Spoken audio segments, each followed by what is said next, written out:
Bonjour à tous, et aujourd'hui je vais vous apprendre à utiliser la méthode Yo au 4x4. Donc la méthode Yo, c'est une méthode assez avancée qui est utilisée par Max Park et quasiment tous les gens qui ont eu un record du monde au 4x4. La méthode elle est en concurrence avec la méthode Oya, mais je trouve que la méthode Yo est meilleure et beaucoup de personnes trouvent ça aussi.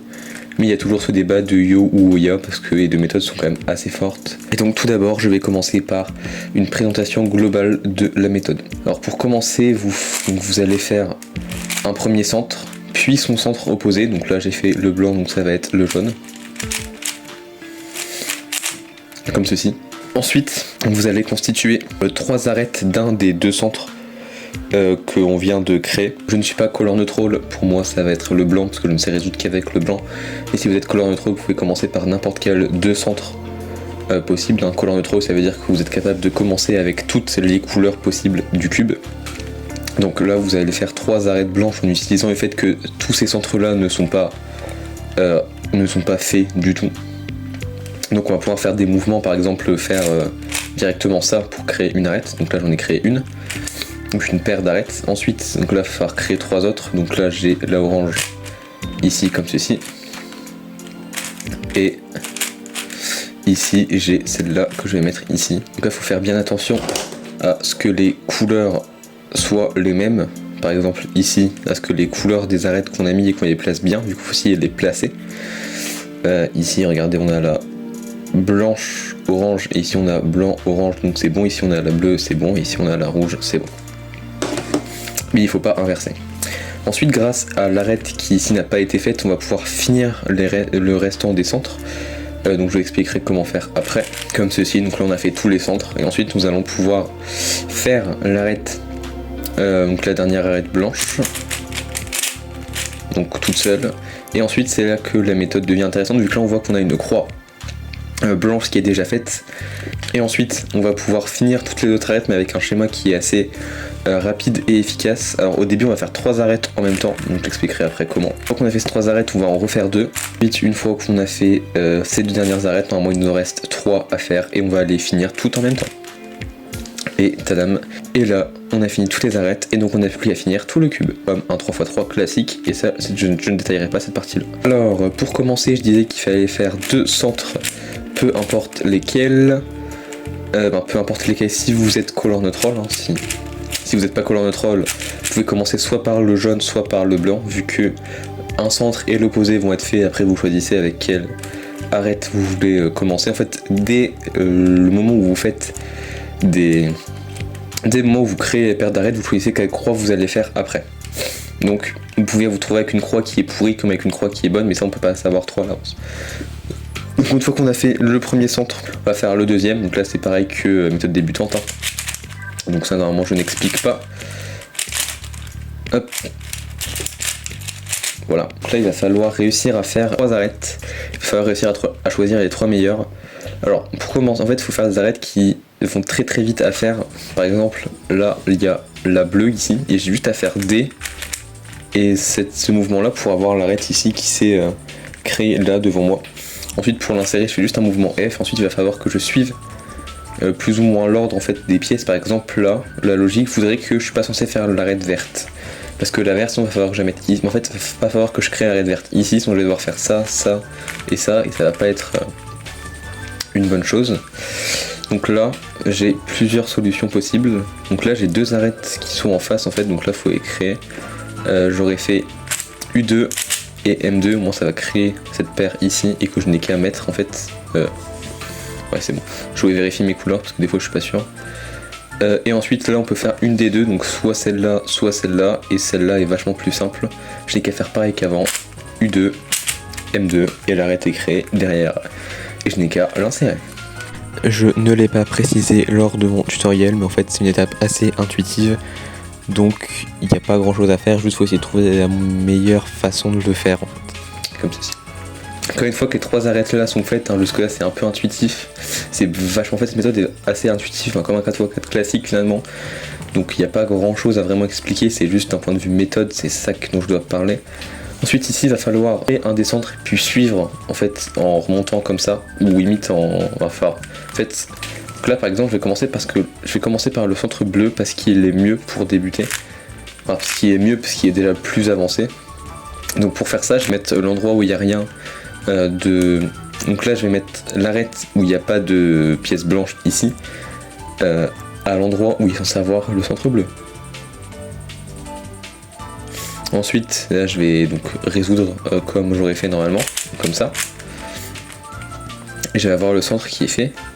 Et ensuite c'est où il va pas falloir se planter. Ensuite on va faire un mouvement R', ouais c'est ça, un grand R', pour qu'ici on se retrouve avec le prochain centre, le centre d'après, qui n'a pas de couleur en fait, pour qu'il y ait l'arête ici vide, pour qu'il y ait l'arête ici qui ne sert à rien, pour qu'il y ait l'arête ici qui n'a pas d'importance au niveau du centre ici qu'on va faire. Donc là le centre qu'on va faire, si vous avez donc là d'après les couleurs, si celui-ci c'est bleu, celui-ci c'est orange, donc il va falloir faire le centre orange. Donc pour ça c'est facile. Donc comme d'habitude, on fait un centre juste, faut pas toucher à ces arêtes là. Et si vous avez un mouvement, par exemple ce mouvement là ici, si vous avez ce mouvement là à faire, faut pas le faire parce que sinon ça va casser cette arête là. Il faut tourner ici et ensuite on peut faire notre mouvement parce que là il n'y a pas d'arête, donc ça, tout ce qu'il y a là on s'en fiche. Et donc c'est comme ça qu'on peut résoudre assez vite tout ça. Tadam, 2 pièces.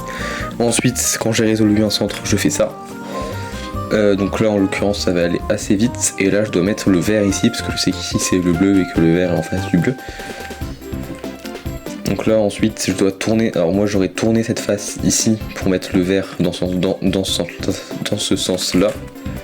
Ensuite j'aurais tourné comme ça et ensuite j'ai qu'à comme la méthode débutante en fait. Donc dans la méthode Yo, là ce qu'il va falloir faire c'est de finir de faire la dernière arête pour la croix blanche. Ça c'est assez simple, donc là j'ai qu'à faire un mouvement F. En fait il faut beaucoup s'entraîner pour pouvoir voir les mouvements avant, mais là du coup je fais un mouvement F et ensuite je peux aligner ces deux trucs là, ces deux paires là, et ensuite j'ai qu'à hop, tac et tac. Ensuite on complète notre croix et ensuite on passe à la suite. Une méthode c'est la méthode 3-2-3 pour finir les 8 arêtes restantes. Donc d'abord on va faire 3 arêtes, puis après on va en faire 2, puis après on va en faire 3, tout ça simultanément. Là ce qu'on va commencer par faire c'est tourner, peu importe peu importe ce qui se passe, on va tourner toute la rangée du haut comme ça. Peu importe. Donc là on réfléchit même pas, on arrive, on fait ça. Quand on a fini cette 4ème arête, on fait ça. Ensuite on va voir quelle pièce a ici, et on va orienter plutôt, en fait on va essayer de la chercher, la pièce qui va avec celle-là. Pour ça c'est très simple, la pièce qui va avec celle-là c'est celle-ci. Donc là ce qu'on va faire c'est mettre cette pièce là. En fait on va faire ici une rotation pour mettre cette pièce ici, pour que quand je me remette ici, celle-là devienne bonne. Et sauf que là on va attendre, en fait on va faire ça 3 fois, du coup donc là on a déjà fait ça une fois, on va faire ça une deuxième fois avec ces deux pièces là, la pièce était devant moi donc c'est ici. Donc là je vais faire pareil, insérer cette pièce là et après je vais faire ma rotation pour voir quelle est cette pièce ici. En fait, oui. Donc ici j'ai déjà fait ça une fois parce que quand je vais revenir ici j'aurai les deux pièces qui seront complétées à 2. Donc là il faut que je mette ici la pièce qui va se mettre avec celle-là quand ça va se... Et là c'est celle-ci en l'occurrence. Donc je la mets et quand je vais revenir ici après, ces deux pièces là vont être bonnes et ça va faire une paire. Ensuite petite rotation, je vois que c'est cette pièce là, la pièce qui correspond, et juste ici je n'ai qu'à l'insérer mais dans le bon sens parce que là vous voyez que c'est pas le bon sens. Enfin, vous voyez peut-être pas encore, mais si j'insère, quand je vais revenir ça va pas être la bonne paire, du coup il va falloir insérer dans l'autre sens, donc avec des mouvements F comme ça.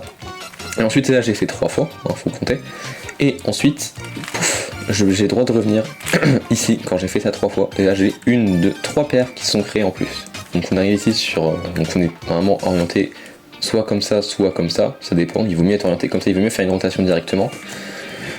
Et ensuite, ici, on va regarder cette pièce qui est là, et on va essayer de trouver la pièce qui correspond avec, ou la pièce qui correspond avec celle-ci, mais on va faire avec celle-ci pour commencer.